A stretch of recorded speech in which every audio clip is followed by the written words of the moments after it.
Good morning. Thank you for everybody for being here. My name is Mavis Bates. Welcome to today's meeting of the Kane County Energy and Environmental Committee. Today is March 15th, the Ides of March. Everybody beware of something, I guess. Oh, knives. Behind me over here. Yeah. We love you, Chris. I see many people are wearing green. I have on every piece of green clothing that, so I'm 1/8 Irish. Two. Please call the roll. And bring this meeting to order, sub-order. Alan is not, okay, Caius, Vice President. Roth, Roth here. Strathman, Strathman here. Young, Here. Tarver. We have Mr. Tarver, are you online? Okay, and Bates. Here. When Mr. Tarver does get here, he has requested a remote. Is that Bill? Hi, Mr. Tarver.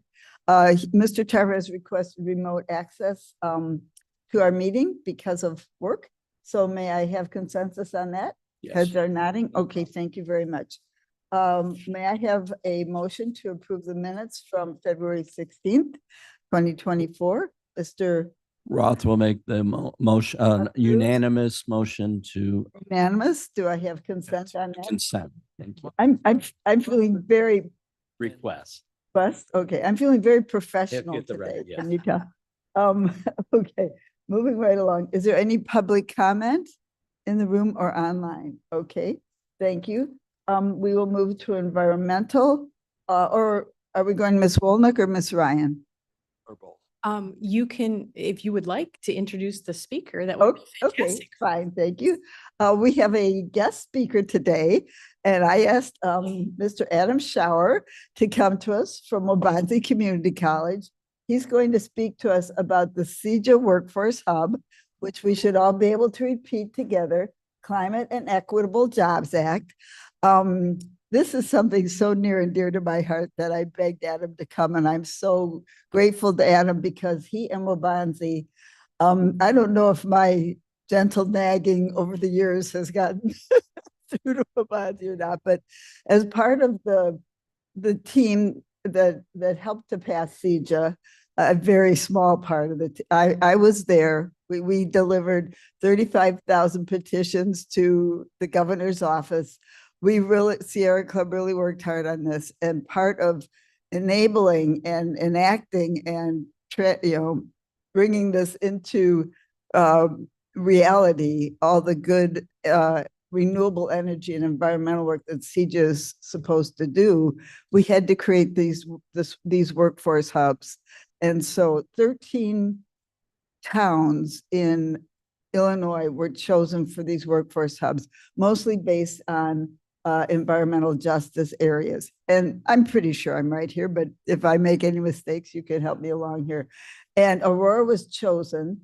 Waubonsee is the obvious choice for the capacity and, well, okay, full disclosure, I'm a Waubonsee graduate and I taught at Waubonsee. So go ahead, Adam. Check. If you guys can hear me. All You right. gotta have it right up to your mouth. Right up there. Stand here like this the whole time and not move. Luckily, I mean, I do have a loud voice for. But they need it on Zoom too, Oh, okay. so. So thank you very much, Chair Bates. My name is Adam Schauer. I am the Dean for Adult and Workforce Education at Waubonsee Community College. And when the Climate and Equitable Jobs Act came out in 21 is when it was passed. We've been on this and working together as a pretty much consortium looking at it because it obviously in the legislation, there were multiple references to workforce development and different programs that were going out there. Essentially, DCO is managing the grant. It's the $94 million initiative to prepare individuals to enter entry-level clean energy jobs. And basically, the grant is renewable for 3 years. There were 5 workforce programs that were originally identified in this legislation, the first being the pre-apprenticeship program.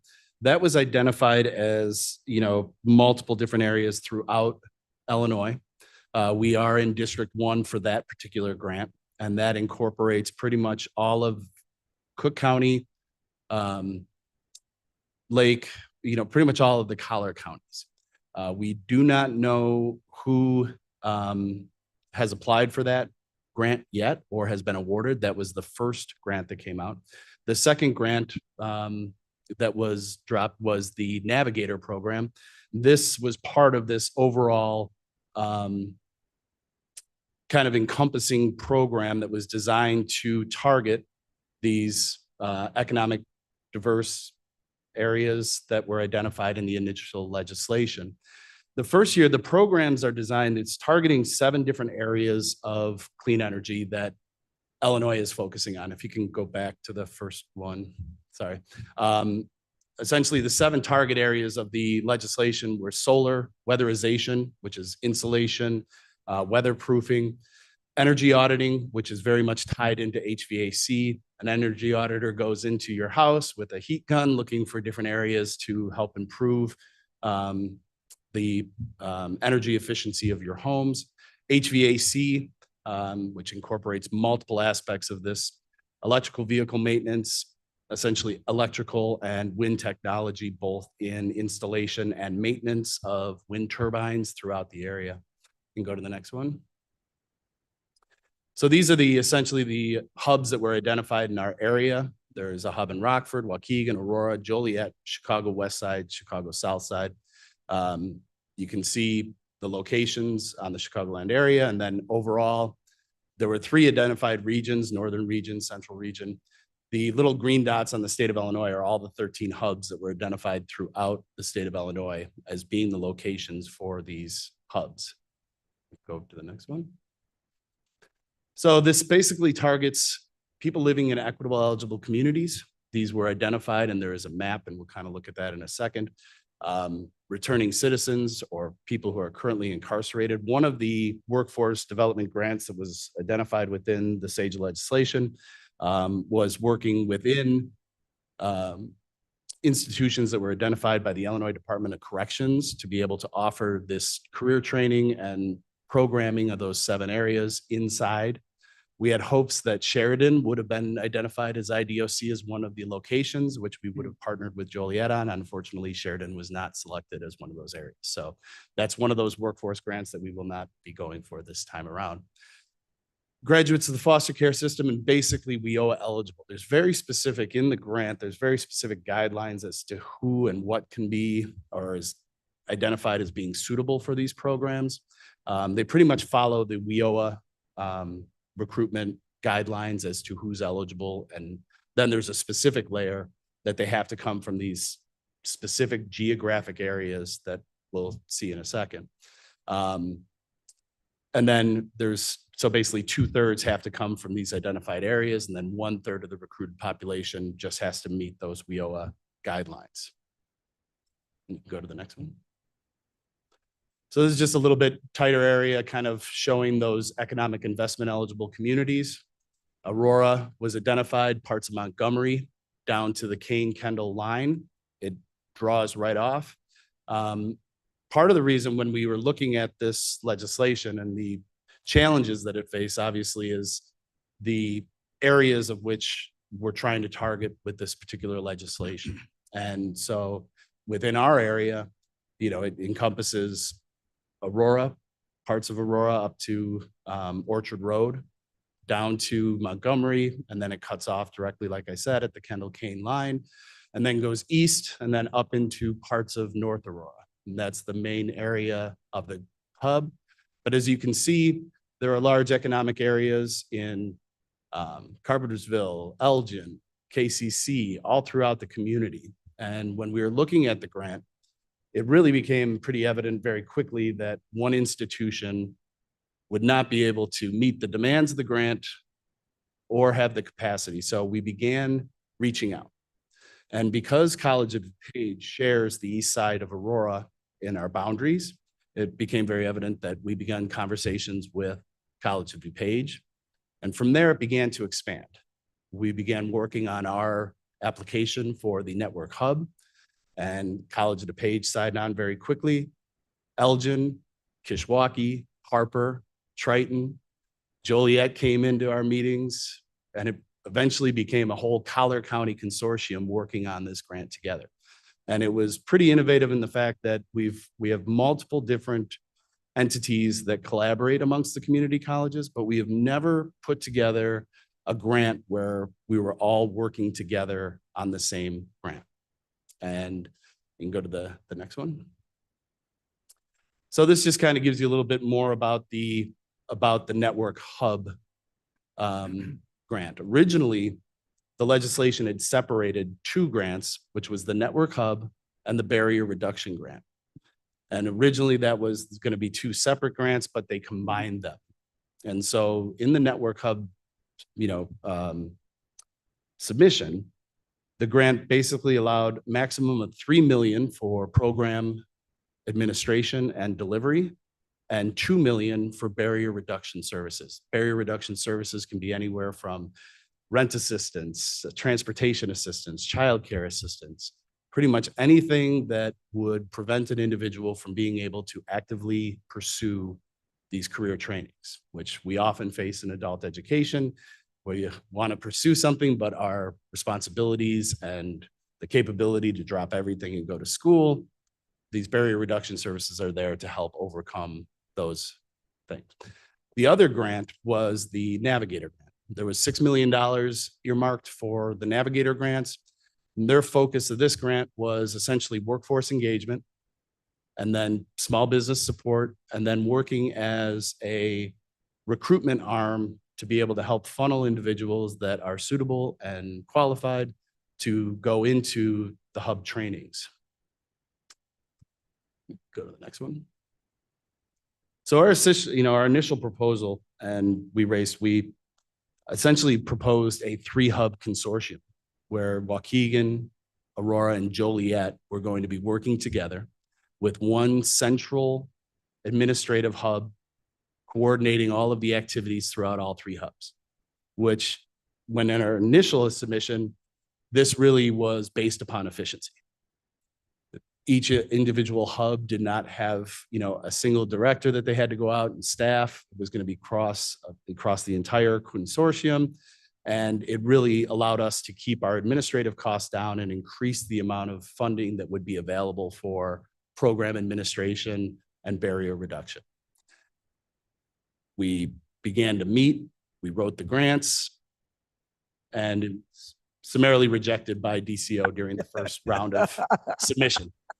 Brilliant idea, but Yes. And part of it was we initially took some assumptions that individuals understood how community colleges work, that we are, based upon specific districts, and that our ability to be able to, we can't go into College of DuPage's district and recruit. They can't come into ours and recruit. Tuition is based upon where you live and where your tax money goes. So that was one of the main ideas behind it, but they rejected it, but they submitted requests for revisions, and we have done that. We can go to the next one. So under the new submission, the context of the program remained the same, except that each hub is now basically submitting on its own. And the way that this is essentially there's a SAGA consortium board and an advisory board that is made up of a single administrator, senior level administrator at all of the partner community colleges. In our resubmission, the main applicant is College of DuPage, and we are the co-applicant here at Waubonsie, but we also have partners in Harper, Elgin, and Kishwaukee that are part of our resubmission. And essentially the reason being is much like Aurora, that the east side is, at Eola is the dividing line for the division between Waubonsie and COD. It became apparent that obviously we had to work together. And we at Waubonsie, the ability to be able to coordinate across that required that we focus together and everybody's working together. So essentially we have a SAGA grant director. The grant accountant is embedded at College of DuPage working in their finance office, but that grant accountant would be specifically geared towards all of the different services and administering all of the accountancy-based funding, disbursement of funds, things like that. Instruction assessment, as we get into the program, essentially, Seja, and we'll kind of talk more about the specifics of that, requires, student supports, individuals working with each of our candidates, building relationships, applying those barrier reduction services on a case management model. As we talk more about it, the basis of this, there's a requirement that all individuals have to go through a bridge program. We developed a curriculum of 144 hours for this bridge programming that explores all of the 7 different areas. On completion of that bridge program, the students would then go into their training areas. And then our data and compliance, obviously, that person would be in charge of making sure that we're following all of the guidelines that are required for the grant, submission of all of the data that is required. The amount of data that is required by this grant is extensive. And then the formation of a Clean Energy Workforce Council. The Clean Energy Workforce Council will be made up of employers, community-based organizations, faith-based organizations. In our last submission, we had over 55 letters of support that were submitted along with from politicians, from boards. Thank you very much, Mavis, for your support. The resubmission, and I'm happy to send that to everybody in the room. It's over 200 pages, and it's quite an extensive grant. You can go to the next one. So the advisory board is made up of one senior level administrator from each of them. Dr. Joe Cassidy is currently elected chair. We have bylaws that are written. Nikisha Stepney, who is the executive dean at Waubonsie, is the co-chair. Dr. Joanne Ivory, Paul Jensen, Triton, Elgin, and then Kishwaukee Barbara Leach.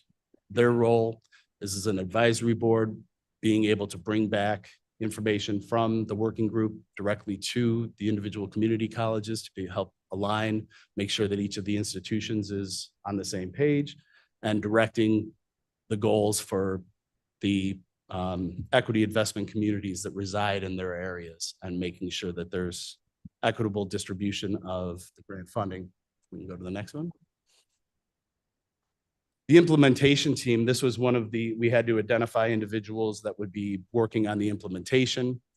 We've identified our interim SAGA grant director, Deborah Hess. She's the business solutions manager at College of DuPage. She will be taking an active role in the implementation and acting as the interim director. Our workforce education manager, Suzanne Markin, will be working as the assistant director until full-time staff are hired, and there is a whole timeline that is involved in the grant as to how that hiring will take place. Dan Deasy and myself are advisors. We'll be actively involved in the implementation since we wrote it, and having that experience in helping the individuals build up capacity as we begin. Go to the next one. So the Energy Workforce Council, this is the active engagement for local employers. This grant and the way that it essentially works is very keyed in on helping build the capacity of local contractors. There is an incubator grant that was one of those 5, and that incubator grant is tied in through Innovation DuPage. College of DuPage applied for that with a letter of support from Waubonsie. The goal of that grant is to help current contractors throughout the consortium area build up capacity, look at new green technologies, help them develop their processes to be able to more fully engage in the clean energy jobs that are out there. But the incubator is also there to help individuals that are looking to start their own business in clean energy get the resources necessary to be able to scale up their operations and the support that they need to help find funding, to be able to staff, to train, all of these different areas. And that will be part of that council, along with the area one-stop operators throughout our region. And of course, we would more than welcome any board, workforce board participation in that workforce council. The idea being that if an individual in Aurora owns an HVAC company, they are not only working in Aurora.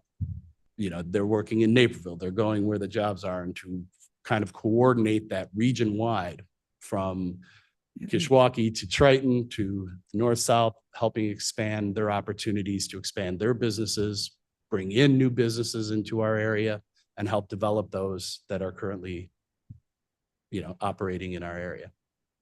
And go to the next one. So this is just kind of a closer breakdown of those areas. This was originally focused on the case management zones. The 5 that exist essentially in our area are the, you can see them up there. When we presented the case management, the idea is that each of the community colleges will have a case manager working in their specific zones to help assist individuals that are enrolled in the program, be able to apply those barrier reduction services on a case-by-case basis. The initial plan is cohort 1 would start in the Aurora area. And then cohort 2 in the development plan would be based out of the Elgin area. And then cohort 3 would focus on the central area of the region, cohort 4 working in the Triton and College of DuPage's East District. The largest concentration of economic areas is in that East or Cook area. But the focus will initially be in the Aurora area as the launch platform, and then expanding up into the Elgin Community College District in phase 2. This is a 3-year grant cycle. So the initial grant is renewable for 2 additional years until full implementation, when we're hoping to be working in all 5 case management zones. We go to the next one. So in the recruitment, the way that the program is essentially designed is that individuals are identified to participate in this program. They do have to take a placement test. That test is the CASAS test. That's an acronym, California Assessment. It doesn't mean houses. And what it is it's a test of basic adult education. And it will give us an idea, essentially per the legislation, individuals have to have above a 9th grade reading level to participate in the training programs. Any individuals that are not at that are referred to their local community college for free basic skills assessment. They're able to take math, science, language arts, free of charge through the adult education programs at the local community college to upskill. Once they reach that 9th grade reading level, then they're able to be enrolled in the Bridge program. The Bridge program, as I mentioned before, is 144 hours of instruction, 12 weeks. While they're enrolled in this Bridge program, they will explore all 7 areas. They will also get what we call essential skills and resume writing, career exploration. Members of our workforce committee will be coming into the classroom to give presentations on what they're looking for, align with with what employers are looking for. When we were developing this, we began at the end, and the end is jobs. The end is careers, life-sustaining, or as we've referred to it as life-affirming employment. And so we began there and we began working backwards from the employers that were involved when we wrote the curriculum for the Bridge program. Once they complete that Bridge program, the individuals that successfully complete the Bridge program, while they're enrolled in that Bridge program, they're eligible for wage replacement up to $15 an hour. And that is basically, along with barrier reduction, so that can defer some of those costs that I mentioned earlier about being able to commit to a training program as an adult with responsibilities. It will help defer some of those barriers that individuals face. And so $15 an hour is not a lot, but it could be the difference between being able to engage and not engage. So once they've completed that Bridge program, the individuals can decide which areas that they want to go into. And then based upon their location is where those trainings will be involved. The community colleges are the training partners. And so individuals that are interested in solar are going to be directed to the career college in their area that is providing those services for them to complete. All tuition is paid for through this grant. All materials, anything that the student needs to successfully complete the program is funded through this program. So it's a zero cost for the students. Once they complete, I got a little ahead of myself. During that bridge program, they are also engaged with on-the-job training with our employer partners. So they're able to go get experience and paid while they're getting that 12-week experience in that program. An individual that's interested in, say, for instance, Waubonsee's industrial maintenance, which is being tailored to wind turbine maintenance. They're able to go and work for 12 weeks at the rate and get experience on the job to really make sure that that is an area that they are interested in. There are many individuals coming from career training that want to become a nurse. They'll start the classes, they'll get into it after they've been in the program for a while and realize they have no interest in being around bodily fluids or blood or anything of that nature. And so it's wasted time. So the focus during that bridge is to get them that hands-on experience to really, truly see if this is an area that they're interested in. Then they're enrolled in their career training. Upon completion of that, then they are once again tied into our employer partners for employment and hopefully a very gainful future in the clean energy job area. So that's basically how the program is designed and works. There is funding within the grant, obviously within our programs. We don't necessarily have an issue finding HVAC students. Our programs are jam-packed and many of our students are being hired with very good jobs before they even complete the program. A lot of that funding, some of the funding is assigned to each community college so that they can help expand capacity in those programs. And then we'll also work with employer partners and community-based organizations that currently have programming to help them expand their programming also. We'll go to the next one. This is just kind of gives you an idea of the different workforce regions that would be incorporated. 5, 6, and parts of 7 would be are incorporated in our submission. Go to the next one. So as I talked about the ability to build capacity, that is one of the major aspects of this grant, for programs to share curriculum. Waubonsee does not currently have a solar program. Triton has one. Kankakee, who is a consortium partner, has an award-winning, nationally recognized solar and wind program. They'll be sharing that curriculum throughout the institutions so that we can expedite the building of our programs. One of the things that we were focused on when we built this consortium was that sharing of curriculum. It can cost thousands and thousands of dollars, hundreds of thousands of dollars to develop a curriculum. Time. This will allow us to be able to plug and play a lot of this curriculum and be able to upscale and upskill a lot of our current programs to be able to meet the demand that's out there. And so program supplies, everything like that. So this really will help all of our community colleges that we serve, that are in our service area, really expand and get access to funds to be able to upgrade all of their programming. Let's go to the next one. So College of DuPage is the host institution. In our application, they are allowed to take indirect to help support HR, the program staff, the director, the institutional coordinator will be housed at their Naperville campus. That's centrally located. They do have office space there. Waubonsee Community College, we just did not have the capacity in our fiscal or our physical space to be able to house the whole thing. College of DuPage does, so they are going to be the host institution, but this is very much an independent entity. The director will report directly to the advisory board, which reports to all of the community colleges. They are not, even though they are funded through the grant and housed at College of DuPage, they will be a relatively independent, working with all of the community colleges, helping them build their curriculum and their capacity. So the next one. So as I mentioned, the initial submission was denied. The Aurora Hub, we did basically our resubmission came to about $4.8 million that we are applying for, and that is per year for the next 3 years to help build the capacity.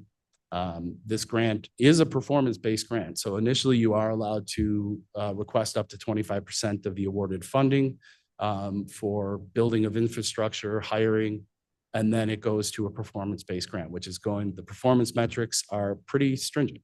Enrollment of recruitment individuals, number of individuals that are progressing through the bridge program successfully, number of students enrolled in career training, number of students that are hired, how much they're making 90 days after completion of career training, 180 days. Thus the reason for that data individual to be able to keep tracking all of this. There is our partnership with IDES and their ability to be able to feed us real-time data through data match with their hiring systems is already in place, where we're going to be able to track the individuals. And we continue to meet, even though the three hubs have, separated their submissions. We still continue to meet as a consortium to share information, to help build capacity. We had built that and nobody wanted to see it go away because the sharing of information, even though, the reasons that we did it were rejected by TCO, we still see extreme value in making sure that we're not all making the same mistakes and as we implement this. And they are following the same pattern. Their program, they will be using the bridge curriculum that we developed. There was some interest in DCO of taking the curriculum that we built and making that mandatory throughout the state because ours was the most thoroughly developed of all the submissions. To give you an idea, we were not the only three that were rejected. They only accepted 4 of the original 13 submissions that were submitted during the first round. They request, those 4 were in Southern Illinois. All the other areas, and now they're talking about splitting the Chicago West Side into 2 different networks. And that this has evolved. They've continued to change and move the benchmarks. Initially, when the grants were released, there was no provision in the navigator role that excluded government entities or community colleges for applying. And we had worked on that application. And then about 3 weeks after the grant had dropped, they came back and said, no, this is only open to community-based organizations. So we have not heard from DCO of any applications from the Aurora Hub area for a navigator role.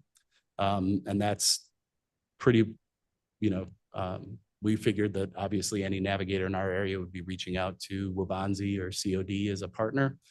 We still have not heard anything about the other grants.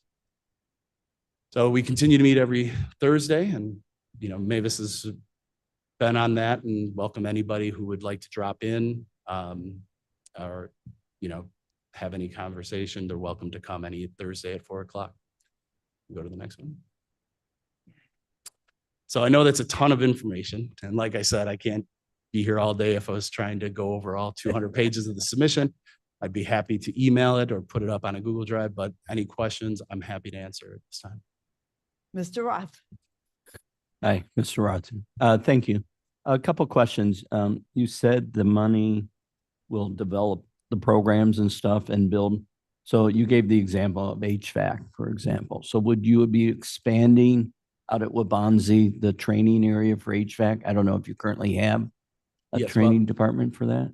We do currently. Okay. And for those that are not aware, Waubonsie Community College is pretty well along in the building of our new career and technical education center. Okay. That building will be coming online, I believe, by 2025. Okay. With increased capacity for our HVAC programming, Right. for all of these green energy areas. Currently, the space that we have at our Sugar Grove campus is constrained. Right. And this will help expand that in the meantime. And then for other programs, we currently do not have a solar or wind specific programming. We do have ancillary programs that would support that, such as our electrical and our industrial maintenance. Right. But it would allow us to then be able to work with the team at Kankakee to be able to implement those specific programs. And, there are numerous solar projects, as you guys are aware, happening in our area. Right. That is definitely something that we are very desirous to bring on. But oftentimes the ability to start new programs, especially with high-tech areas, the barrier of being able to get funding and resources to be able to expand those programs is limited. So this would allow us to be able to tap into some of those funds to be able to expedite the building of a solar program. And then how many students do you see putting through a year? So that is part of the reason why we looked at that expanded. I understand. 200 was the minimum that DCO is requiring per Okay. year. Through our kind of analysis on our experience through each of the community colleges in providing WIOA, adult and dislocated or youth services. We use that as our baseline for looking at realistic numbers in what we can provide. And so it came down to, there's essentially a whole pattern within, so we would have to recruit 285 students Okay. per our data to get to that 200 Per year. per year. So, I mean, because you're saying 4.8 is what Waubonsie will get. Well, it would be Right. the whole, the whole collaboration. Oh, the whole Yeah. collaboration. What So, part of that would Waubonsie get? I'm so just, each, yeah. So in the grant, the initial earmarked dollars per community college are $60,000 for curriculum development and Okay. program development, and then $100,000 for equipment purchases and okay, stuff of that nature. And that the 4.8 with the building of the infrastructure that will in year PY 2 and 3 will allow much more funding to be able to be applied to Right. each of the community colleges for program expansion Right. once we have the initial infrastructure built. okay. And then one thing I didn't really hear a lot mentioned was Elgin Community College, since that's in Kane County Mhm. too. I think it's important. Yeah, You include the northern part of our They're- county? yeah, we're all equal partners in Okay, this. okay, The same amount of funding is available for each of the 5 community colleges in our area. Elgin Community College is stage 2 of our implementation plan. okay, So in the initial stage 1 with the infrastructure building, the hiring, the Right. first cohort would be focused in the Aurora Hub area. Okay. And then the second cohort would be looking at the Okay. Elgin, Carpentersville. And then once again, that kind of butts up against COD's district up there also. right, So that would be in phase 2. okay, And so, or I shouldn't say phase 2, in stage 2 of the cohort. So they are very well involved and they've been involved since the Okay. beginning of the program. Right. When we did and we reached, that was once again, kind of how those 3, Elgin, COD, kind of butt up against each other. That was really the right. main case for it. Yeah. No, and the example you gave, the HVAC is a very well-paying job. In fact, my sister out in Denver had 2 of her boys do a leap year before they went to college and got them trained in HVAC to experience working in the real world. So, Yes, and it's expanding exponentially, and one of those capacities is part of the main thing about it is, you know, even College of DuPage has humongous capacity or humongous facility, Right. but they're also at capacity too. Right. And we always run up also is like HVAC, especially in any of the trades right now, whether it be HVAC or electrical or CNC, the employment demand is so high that we're kind of battling against employers for instructors because they can make more money in industry. So we're, you know, it's one of those kind of, you know, it's great, but we also, you know, we want to try to help meet the demand. and then a concern is after 3 years, what happens? Because are we, we're hopefully not having to continue to pay salary, because in 3 years, when that goes away, you may be in trouble. You may be in trouble, right? So Well, it's more infrastructure investment. So the grant itself, you know, and it's up to Springfield. Well, I know. You know, I've lived in grants for 22 years, and my experience is if you meet the deliverables and you're providing that the grant will continue. This is a huge initiative, obviously, and was, you know, one of the governor's hallmark legislations.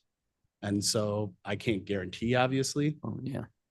but if it's not going to be renewed after that 3 years, the amount of funding and resources and the ability to, you know, to expand capacity at the local community colleges will have a lasting effect. Okay. thank you. So the investment will be there and lasting, hopefully past the 3 years, right? Correct. Even, I hope the program would become self-sufficient after a while. And the programs that would be developed, you know, these are programs that there's, like I said, there are specific criteria and target populations for this grant funding. But that doesn't mean that if we were to develop a solar or wind program, that it would not also be open to individuals that necessarily would not, you know, meet the SAGE criteria. So it would become self-sustaining through continued enrollment for individuals that don't necessarily qualify for this funding, but are still interested in getting into those career areas. Electric vehicle is extremely prohibitive in cost, and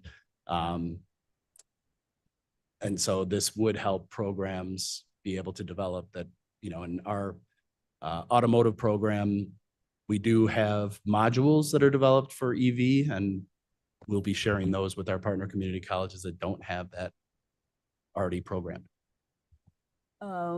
Ms. Lewis? So I have more questions than you have time to answer, and that's Sure, I okay. got- But at your- big question, the resubmission, when are we going to get the grant? When are we going to see the money? When are we going to start all this? From your mouth to God's ears. We don't know. One of the things that I did not, it was in there, but I didn't brush over. So essentially, once the grant is awarded, DCO anticipates a 6-month negotiation period before full implementation. And so the way that it's written may not be the way that it ends up after those negotiations. We worked with DCO and their technical advisors in our resubmission to address all of the issues that were initially provided in our recap with DCO. The timeline, though, has been sliding. As much as I said, they've changed the goalposts, the timelines. As I said, the grant itself is over 200 pages. And so essentially now it goes back to review where they have their grant reviewers go through it. And then once we are awarded, then we go into negotiations with them as to any specifics that they deem they want to see or any changes that are necessary. The timelines that they've provided, initially implementation was supposed to happen in January. And now for those original, the ones that have been awarded, their timeline is, their start is at the beginning of the fiscal year, July 1st. For the second application, they have not given a specific timeline as to when they're anticipating, but doing the math backwards, I would anticipate that they'd be looking at a July 1st, 2024 or 25. 25. So we're a ways off on this. Yes. So then, in the meantime, and I understand government, we're all part of it. And we've been talking about this since 2021 when we first got excited. And now here we are in 24, but these jobs are needed now. So I know you said a few things about some of the programs at Waubonsee that, we can steer people towards. And I think that's great. At the high school level, is there anything that we should be telling our high school kids, go to Waubonsee, take these electrical courses, do this, do that, to get ready for this coming? And then also, what about pre-apprenticeships within like our community and WIOA grant structure right now? More mic, please. Say pre-apprenticeship. Pre-apprenticeship. Yeah, I think. Go ahead. Yeah. Is that all that?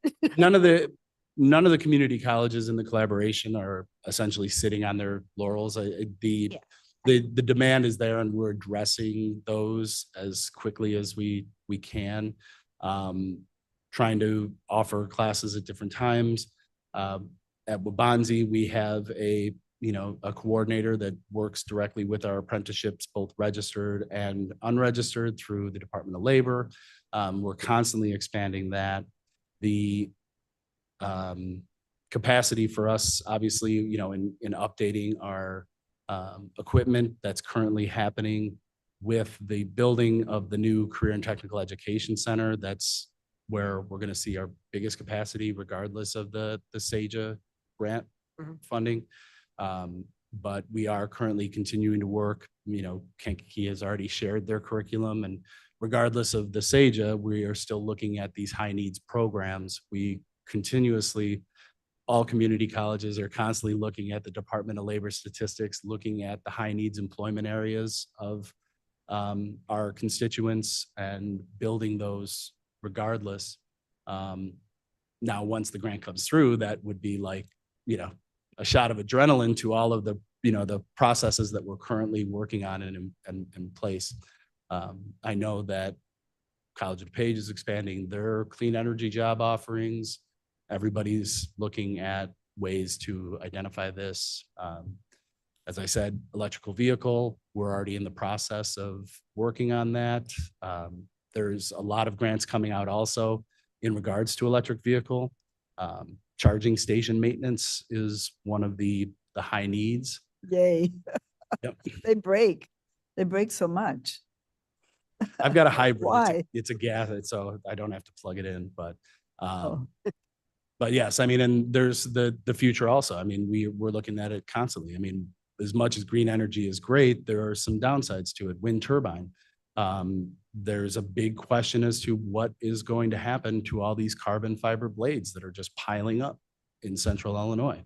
The batteries that are required, the lithium ion batteries that are required.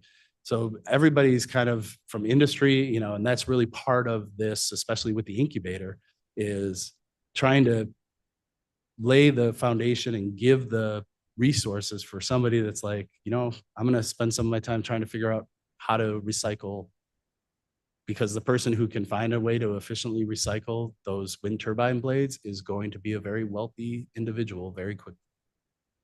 So there's all these opportunities, and basically everything just requires resources and a combination of the community colleges providing those training resources at a low cost to the community and looking at those programs that are really going to make the big impact in the next, Okay.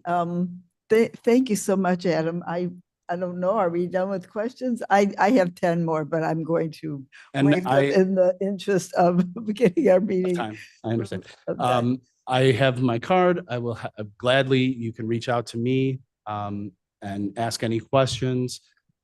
I'd Mhm. also, like I said, be happy to share the entire submission for anybody that would like to have it to take a look at and be able to answer any additional questions that you may have. This just makes me so excited. Waubonsie was ahead of its time 15, 20 years ago. When I started the Aurora Green Fest in 2010, there was a solar and wind program at Waubonsie, but there weren't the jobs there for the students, and the program faded away. So you were 10, 20 years ahead of your time. And now the jobs are going to be there, the money's going to be there, and Waubonsie is stepping right up. And that's one of So- the big issues with this grant too, is that the technology is changing so fast that Mhm. without the additional resources, to be able to continually bring on those industry standard technologies and train on what's coming is oftentimes cost prohibitive for many of the community colleges. Are you going to be repairing, when can I bring my Chevy Volt in for repairs at Waubonsie? I cannot give you a timeline on that. Okay, thank you so much. Thank you Adam. very This much. was great. That was very exciting. Isn't it exciting? It's really happening. Where's my agenda? Lost it.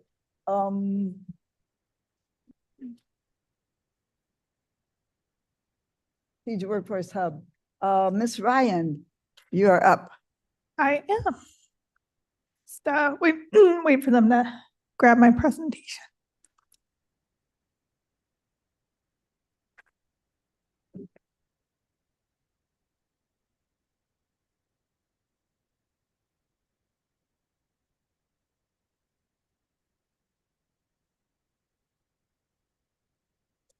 Could you bring my slides up? Thanks.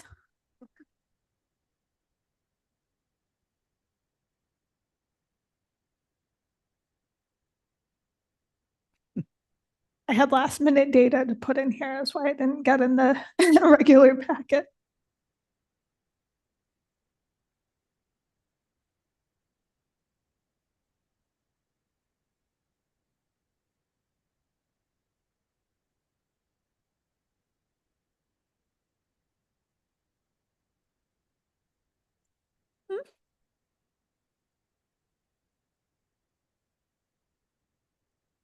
It's that second tab in Adobe there. Is it the second tab you have at the top? Oh, I'm seeing it. Kane County Manufacturing? No, they might have a different stuff for. I'm just Well, on Zoom. Is that yours? No.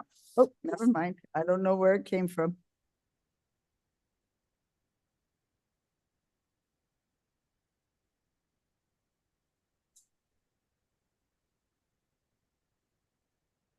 I do want to point out, just last month, I presented on our green guide and showed you guys the PDF version. I do have copies, and today, if you'd like to grab one, there's probably 2 or 3 per person. If anyone would like more, we have more. So if there's somewhere you'd like to distribute them, just let me know.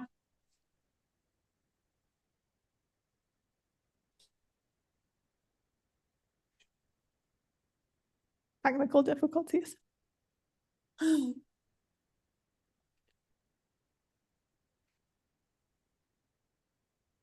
There it is. Set it. Nope. Here we go. Here we go.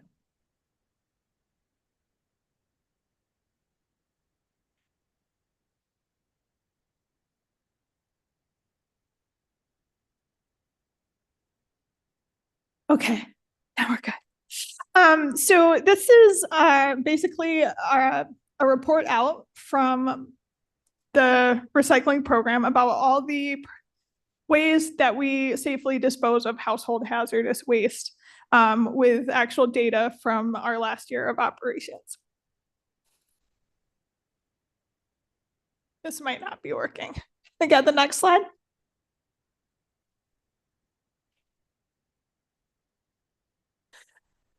So just really quickly, what household hazardous waste is unwanted residuals of chemical containing products that were purchased for household use.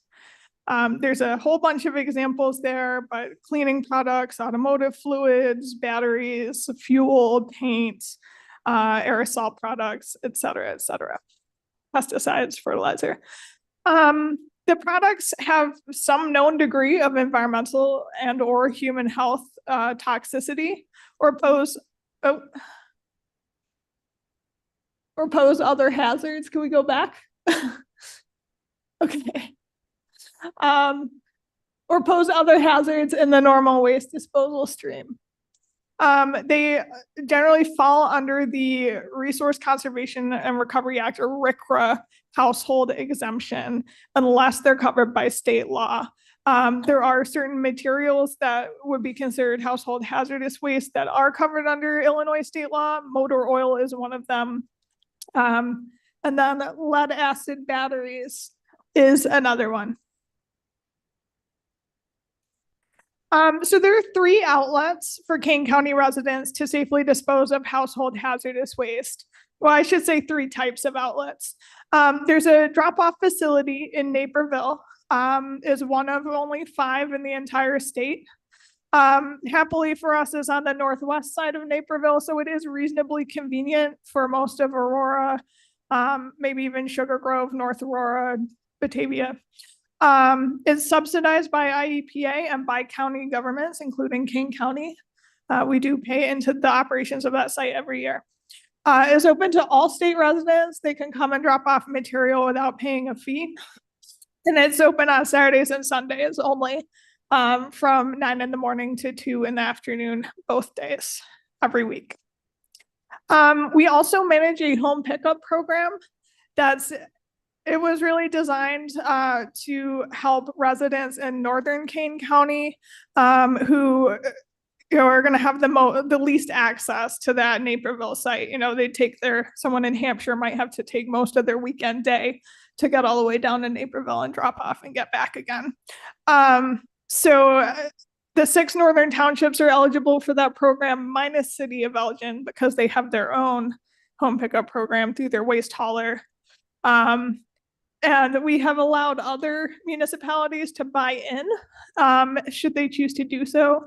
So Batavia, City of Batavia, City of Geneva, the Mill Creek Special Service Area, and unincorporated Blackberry Township are bought in. So the program enables each residence or each household to have one use of the program per year without any fee for service. They basically call and book a collection at their home, at their driveway of any material they might have. We do fund this every year through our riverboat grant, but many of the larger municipalities, both inside and certainly the ones that are added to the program, but some of the larger municipalities in the northern 6 townships also pay in with a $1 per household per year charge. And it's usually kind of hidden or tacked on to their waste hauling contract. Folks can schedule the service by phone or online with an online form at any time. And then, as I kind of alluded to, some haulers offer household hazardous waste pickup. The haulers generally, because these same companies own the landfills as well, don't really want household hazardous waste being thrown in normal waste. So Waste Management has a program called At Your Door. It's currently available in City of Elgin and Maple Park. Now, City of Elgin is rebidding their waste contracts this year to start in 2025. I've heard that Waste Management isn't even really bidding residential contracts anymore, so that may change for them. And then there are also occasional hauler run events for household hazardous waste in East and West Dundee, Pingree Grove, and Sugar Grove. These tend to be like quarterly or in some cases just once a year. So here's some of that data. This is from Naperville. This was the information I was kind of waiting on coming in. There were close to 2,000 drop-offs by Kane County residents that accounted for about 10% of total site visits last year. And they disposed of an estimated 124,000 pounds of material at the Naperville site. One thing that was sort of interesting, and you'll definitely see it on my next slide, usership of Naperville by our residents was almost identical to what it was last year, but the amount of material that came in more than doubled.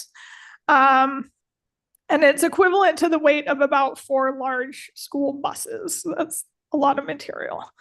Let's see if I got that graph. I got the, okay, got the next slide. So there's the time series graph.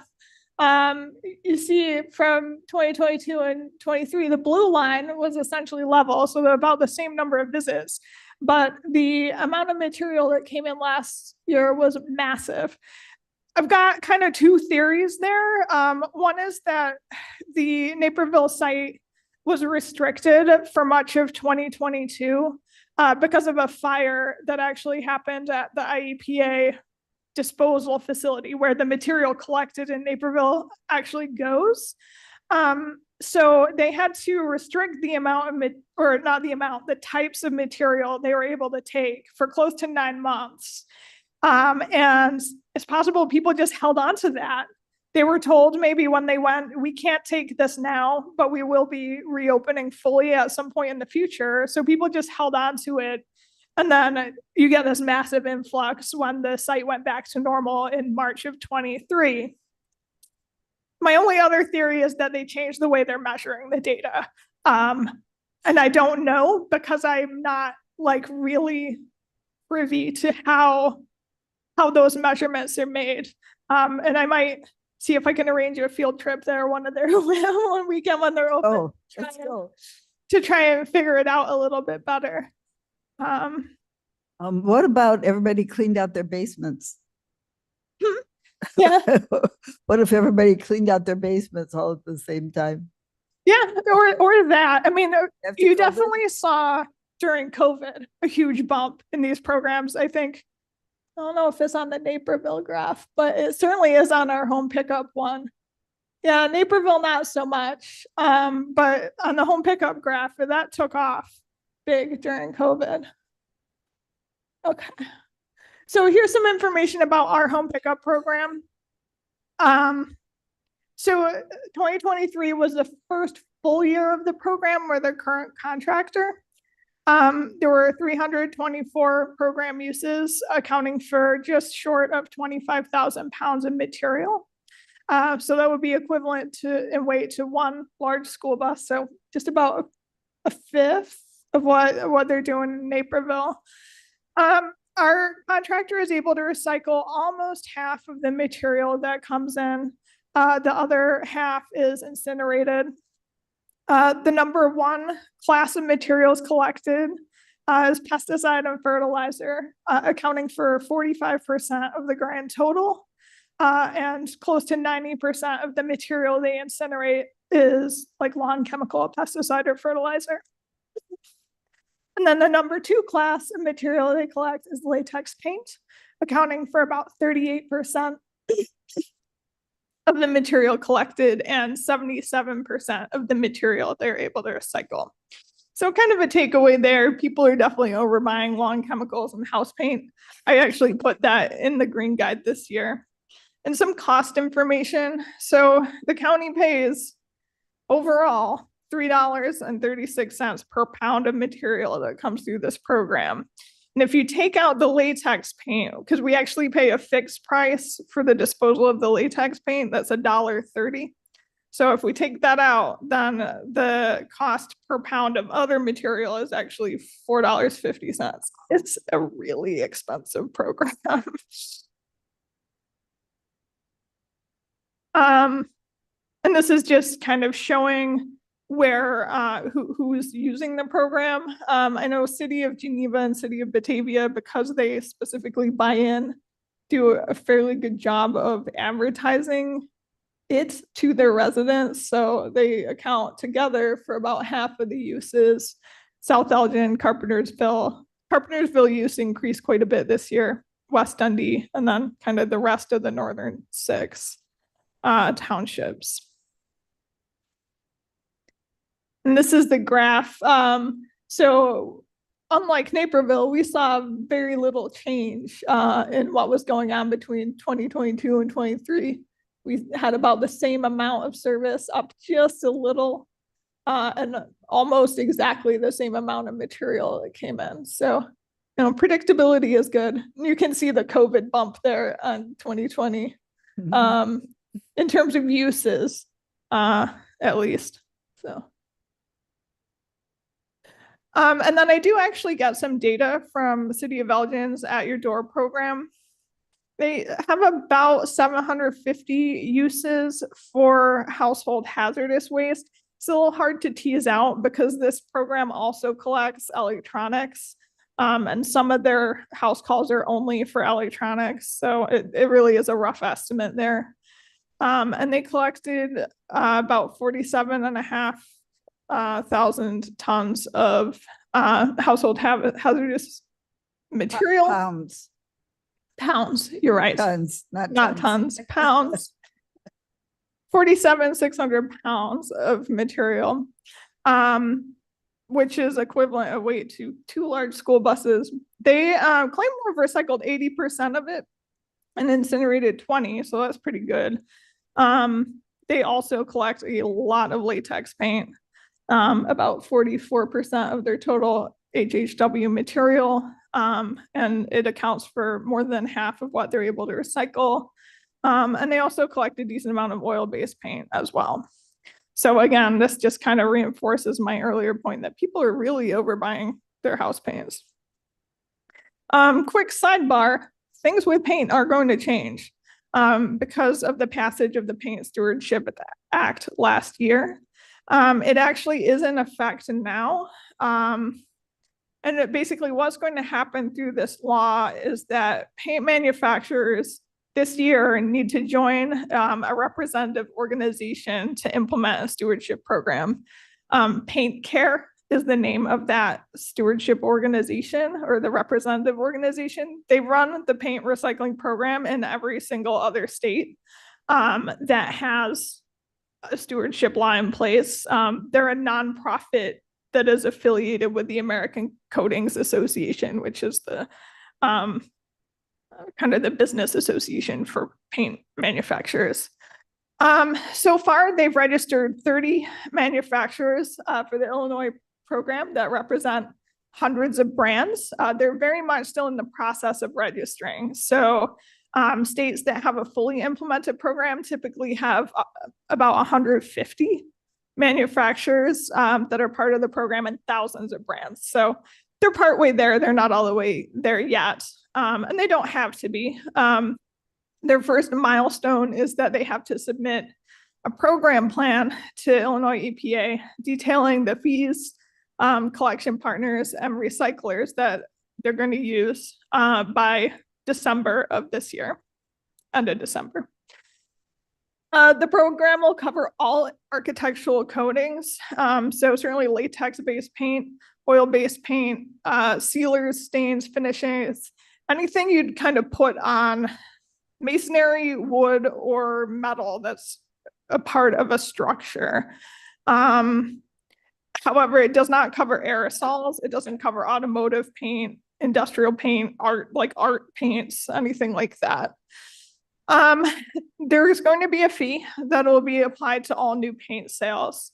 And for states that have a program at the moment, that fee ranges from 30 cents to $2.45 per container. There's a pretty big range, but the fee is different depending on the size of the container. So the 30 cents is going to be on like a half pint or a sample. And then the $2.45 is the highest fee that we're currently seeing on a 5-gallon bucket. And 5 gallons is the largest container that's covered under this program. There's going to be a convenience standard that the program is supposed to ensure that at least 90% of state residents are going to live within 15 miles of a collection site. Collection by retailers will be voluntary. What you see in other states that have a program is that small hardware stores like your Ace Hardwares and your specialty paint stores like Sherwin-Williams and like mom and pop specialty paint stores tend to buy in and be part of the program. Home Depot, Lowe's, Walmart, these big box stores almost never do. I've never seen them participate in these. Ooh. Well, but I think pretty much all the laws in all these states do make it a voluntary election. Collection by local government programs is kind of encouraged by Paint Care. I'll be honest, I'm not sure that we're a good candidate to do that at our recycling centers, mostly because we don't have climate controlled storage to put the paint between when it's collected and when it's picked up. They do expect the paint to be stored indoors and in a secure manner. And I don't know if we can do that right now. They do offer pickup, I believe, from residents and contractors, because it actually isn't just a residential program. Painting contractors can dispose of their paint through it as well. But you have to have more than 100 gallons, which probably most homeowners are unlikely to have that much. Paint Care will be contracting with the collectors, so the retailers that buy in, any government programs that buy in, and providing the collection supplies, so the totes where you're going to put the paint and the pallets, the transportation, and then the processing cost to actually have it recycled. And they fund this essentially and their operations through the fee that's put on the newly purchased paint. And the target date for plan implementation, I believe, is July 1st of 2025. There actually isn't a date in the law that says you have to be up and running by then. So that's kind of a moving target, I guess. But in terms of how this is going to implement our program, I imagine it's going to change what we want to do with the home pickup program. I don't know if it makes much sense to be paying, quite substantially to have the material picked up from people's houses if they could fairly easily take it to a local hardware store. And our paint collection at events right now is people pay the recycling fee when they drop the paint off. So that definitely won't be continuing under that model. We may be able to collect at events under the new program, but it's kind of TBD. Just a couple of other ways in which household hazardous waste is collected in the county that I want to make sure folks are aware of. We've been collecting fluorescent tubes and CFLs in partnership with the Ace Hardware on State Street in Geneva since 2016. And last year we brought in 2,729 4-foot fluorescent tubes, just over 100 8-foot tubes, 567 CFLs, about 100 fluorescent lamps in other shapes. I did note here the processing costs since we started in 2016 have increased, especially for the CFLs. We also bring in LED lamps through that program. LEDs are not really considered a hazardous waste, though they, like any other electronic, they do contain lead solder on the circuit board and just inside. We collected 255 bulbs and 60 linear type LED lamps last year. Back when we started the program, we never got LEDs in at all. And it's kind of increased to about 8% of the bulbs coming in at present. There are other options for folks. If the Geneva site isn't convenient, the household hazardous waste programs I just described, so the Naperville site, our home pickup, and then waste management at your door will take, I don't know if they take the LEDs, but they do all take the fluorescent bulbs. And then certain retailers, Lowe's and Home Depot, will take CFLs. I've heard of other hardware stores taking the 4-foot tubes, but it doesn't seem to be very consistent. Batteries Plus will take any bulb you want to throw at them, but they do charge a nominal recycling fee for each item. And there may be others. Unfortunately, this is breaking news, but I just found out this week that we either have to find a new vendor to process the bulbs that we collect at Geneva Ace Hardware, or we have to end the program because the vendor we have used since 2016 is shutting down. They have not been able to reach agreement with IEPA on their permit, and they just decided to close up shop. So yeah, and I don't fully understand the details of that. Something about being permitted as a mercury remediation site, which I don't know.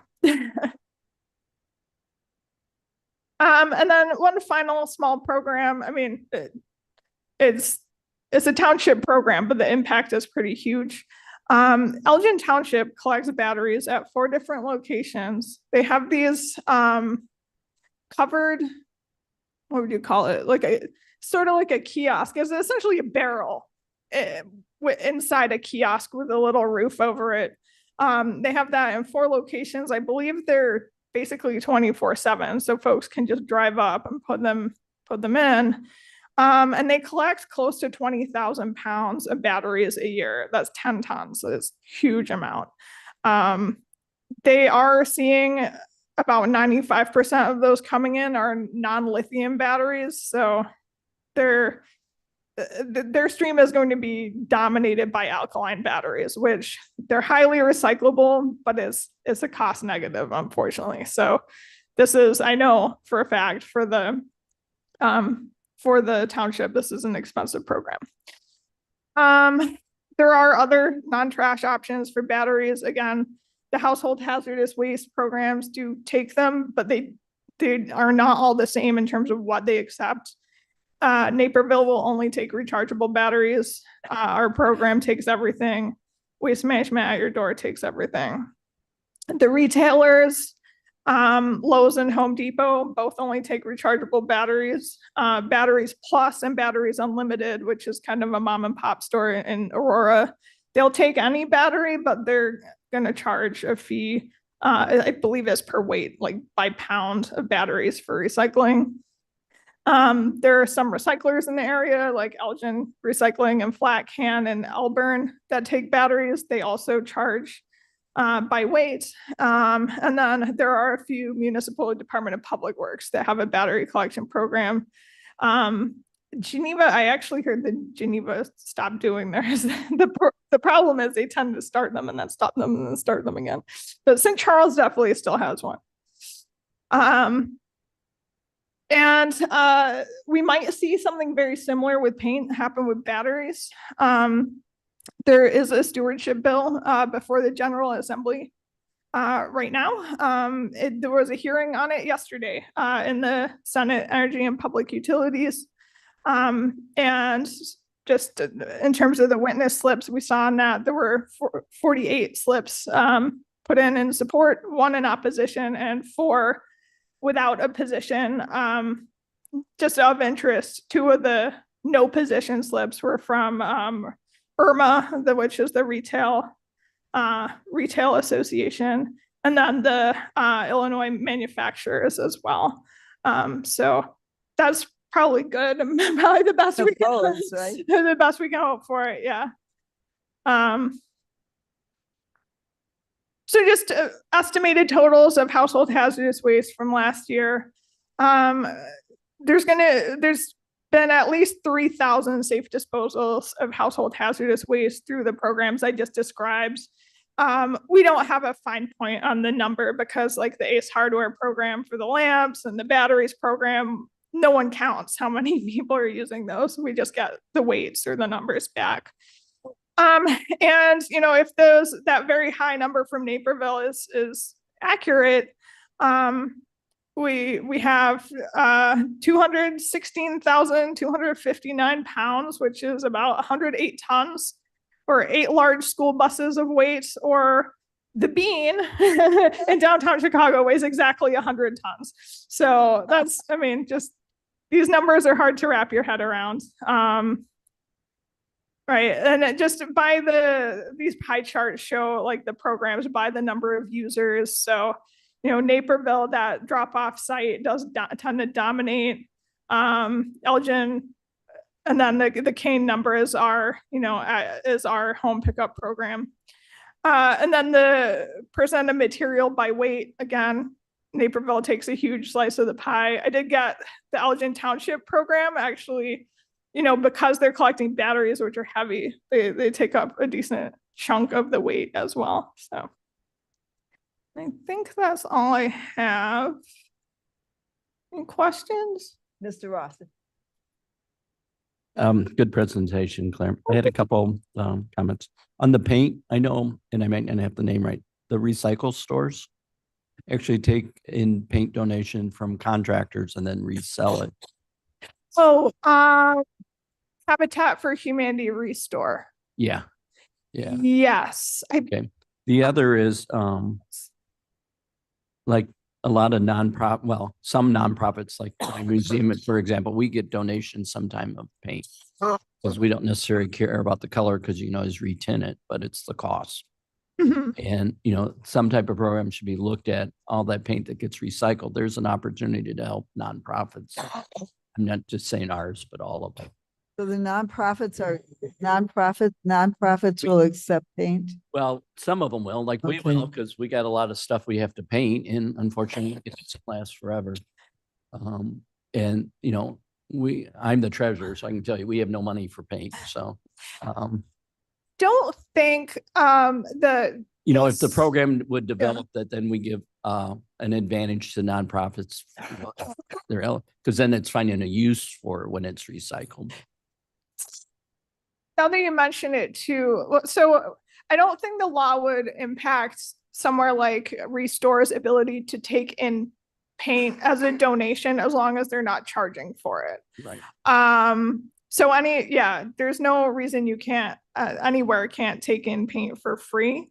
There's also ways to build reuse programs through the program. And that's why I brought it up. Yeah, Okay. like that, I think the idea there is that the program staff at the collection site would have to do some more, like they'd have to open up the cans and make sure stuff was liquid and Well, or send it to the recycler and they do the processing, but Yeah. that could be another collection site too. yeah. Okay, and then you mentioned, the Naperville, and I looked in Google Maps and looking at your percentage, like I noticed no one from David's neighborhood is taking advantage of that program. It is a little, I think we need to look at what the cost is for that and also the pickup. And could we have centers, a couple in Kane County, maybe not open 100, maybe once a month or whatever? Would that be more cost effective and maybe increase the rest of the county participation? Because it's always location, location, location for stuff like that. Yeah, the state picks up a big chunk of the cost of the Naperville site, and I don't believe they are looking to open anymore right now, unfortunately. In your presentation, you said the county's paying for part of that. I don't know what dollar amount for that or for the pickup.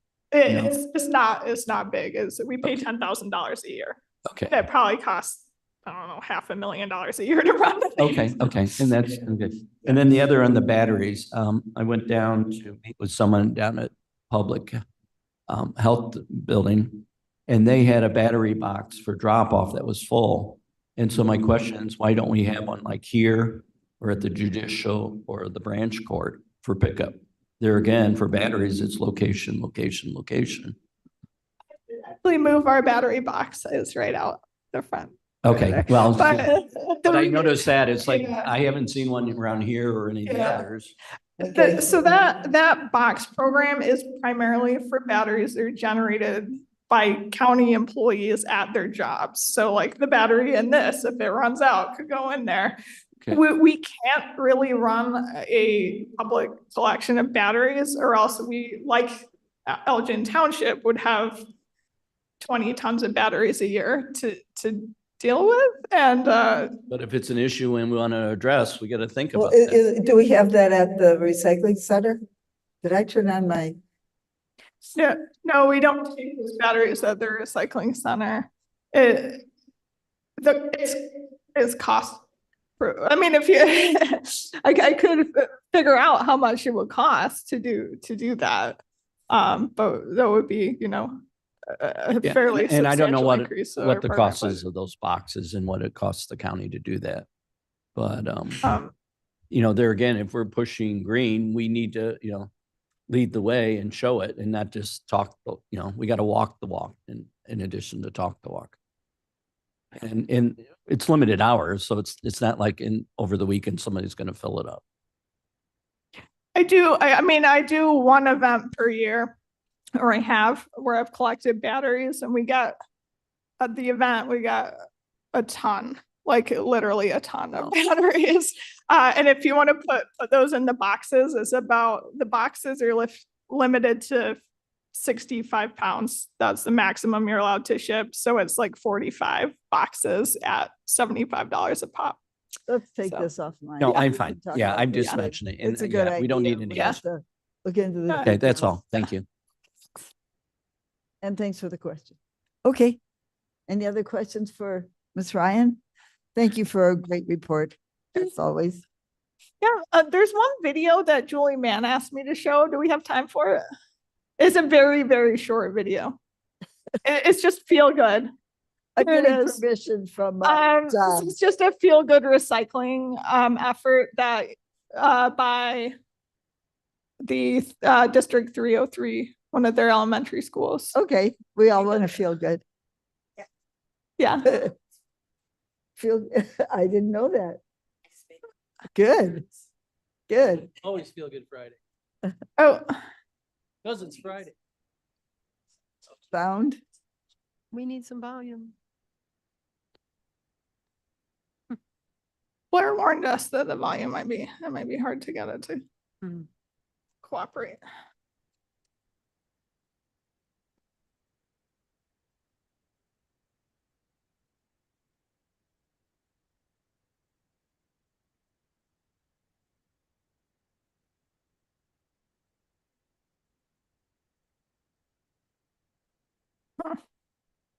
no sound?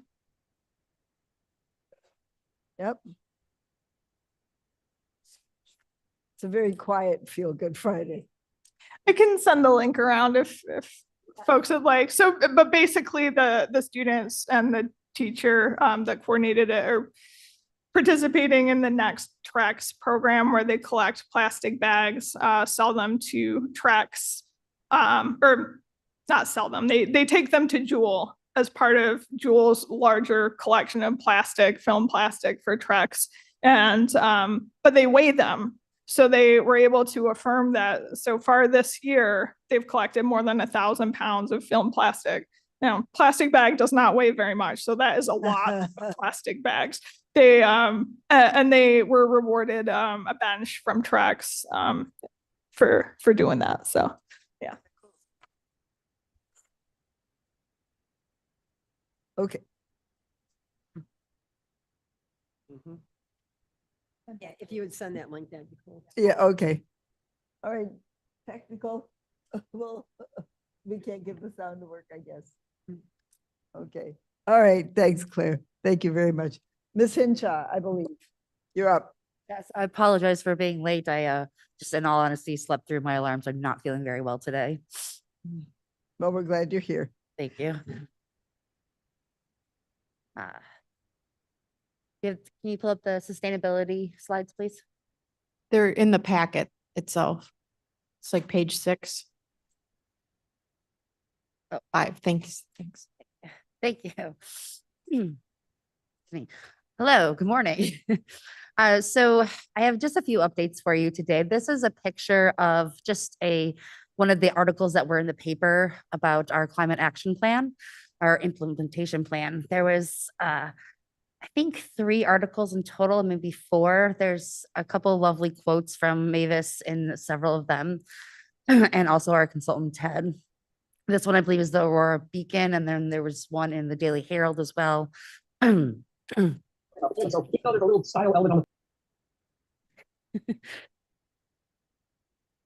we go. So we had 4 events community engagement events for our climate action implementation plan. Our first one was in Geneva, and this is Mavis and our consultant Ted. And there's a picture of the actual crowd. There was probably about 50 chairs put out. And as we kept going, I just kept putting out more and more and more and more chairs. It was amazing. There was probably close to 100 people there is our estimate to talk about it.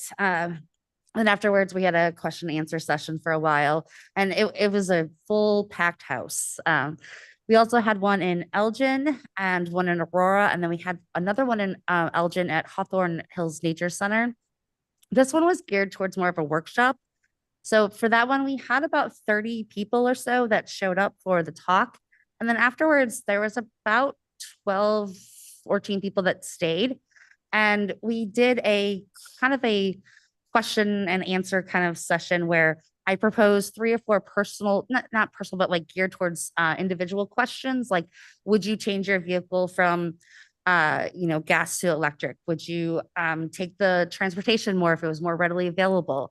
And then they went through our different actions and kind of asked them about what they saw that was actually potentially possible, what kind of barriers they saw. And it was actually excellent discussion. I have a lot of take-home points from that.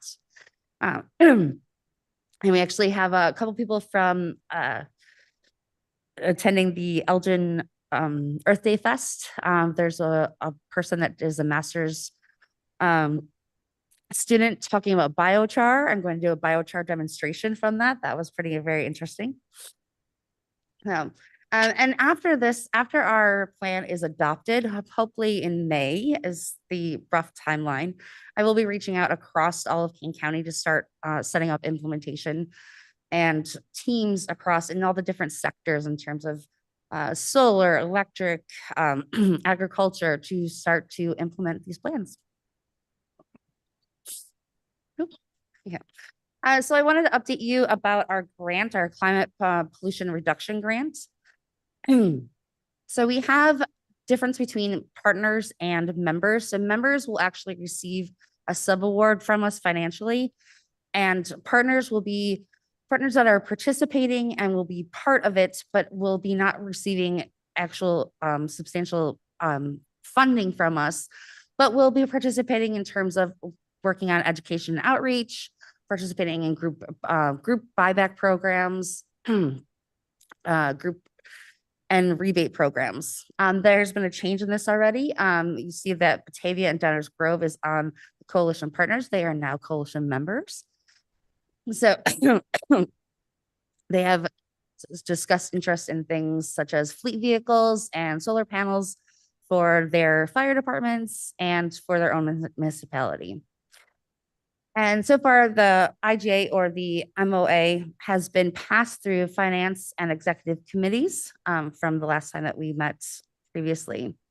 So that's on its way. Excellent. Yep. So for the, excuse me, I do apologize.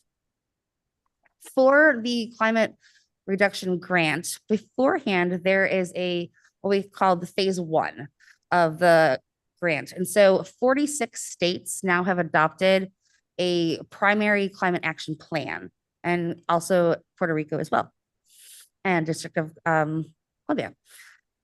And so this section here, it's very hard to tell, is one of the sections from Metropolitan Mayor's Caucus. They had different sections in terms of waste, in terms of solar, in terms of energy, and then they had 10 top priorities of what they consider their main priorities for climate action.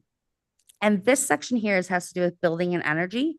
And this is what we fall under. So we had to meet our project needed to fall under their plan. And so ours mostly deal with building energy and efficiency. And so here, again, it's hard to tell what they are, but they talk about multifamily homes. They talk about renewable energy on municipalities, on residential areas. And so we were nicely fit under their, what they call the PCAP, or Primary Climate Action Plan. One section that they did not add in here was to do with EV chargers. They found it difficult to quantify that, but the Illinois EPA has added that in their climate action plan. And so that was nice that we fit under theirs. They included light, heavy, and medium vehicles for EV charging in fleets. There we go. And I wanted to update you about the EV ordinance. I've been working hard to try to comply with all of the gold aspects of this. So again, this is out of the Mayor's Caucus. And so we're part of that EV readiness program. And so this is kind of a list of the different aspects in terms of fleets, in terms of permitting and parking that we need to kind of fulfill over this time period. And so I have updated, I'm going to update a few ordinances. They will be put to the developing committee on March 19th. They will redefine some of our definitions and include some more definitions that are more current that have emerged since our first our first ordinance went back in 2013. They will also update in terms of the new law that was put into place in January 1st, 2024. So the law is that you need to have a minimum of parking spaces in all new residential and commercial development. It doesn't go to retrofitting that in terms of buildings that were beforehand, but anything from 2024. And so our new ordinance will comply with that as well. It was previously said that it was recommended now, or and or suggested, and now it is required. And I think that's all I have for you today. I apologize again for not feeling the best here. That's okay. Thank you for being here Yes. and struggling through this. Any questions from Ms. Hinshaw? Okay, we will spare you any Q&A. Thank you. Okay, back to the agenda. And I think we are wrapped up then. Is there any new business? Mr. Caius? Actually, it's kind of old business, new business next year. I yesterday attended the Fox River Summit in Burlington. And with a day-long presentation, series of presentations, they covered just about everything you want to know about the Fox River and how it's there, how the municipalities and the organizations up and down the Fox are trying to, are attempting to, and sometimes very successfully clean up and prepare the Fox River for the future. And I would encourage everyone, if they get a chance, put that on their calendar next year. I don't think they've got a date for it next year, but the Fox River Summit, and you can sign up and actually catch it on Zoom, I think, as well. So everything from freshwater mussels Yeah, let us know. to cleaning, to removing the dams. Who put that on? And FR water quality, as Ms. Smolnik is familiar with. We had a wide variety of them. Fox River Study Group? No, the Fox River Study Group actually did a presentation, Oh, very who put nice it on? presentation. Fox River Summit. It's Southeast, one of those acronym things. It's Okay. actually in Wisconsin, so, Okay. but it was about an hour from my house, which is about an hour and 40 minutes from here. So Uh-huh. it was very, very nice. Thank you So for that. very report. informative. Just to drop that into your things to do. if There's not enough. Thank you very much. My comments are, thank you once again to my fantastic crew here. Thank you to Adam Schauer for coming from Wabansie and everything that we're doing to make all of these, CEJA started 5 or 10 years ago. Well, there was FEJA, then there was CEJA. This takes a long time and a lot of hard work, but it's coming to fruition, and that's very exciting to see. And thank you for everybody's hard work. It's exciting. May I have a motion or a consensus motion to put the report, to place reports on file? Guys would ask for unanimous consent to put the reports on file. Consent? Okay, thank you very much. No need for executive session today. I don't see any public comment. And I will ask for the motion to adjourn. Roth will motion that we adjourn. Mr. Roth, Caius, second. Strathman seconds. All in favor? Aye. And Miss Allen has a surprise for us. Your treats. You brought treats. Okay. Thank you, Recycled everybody. donuts. Thank you.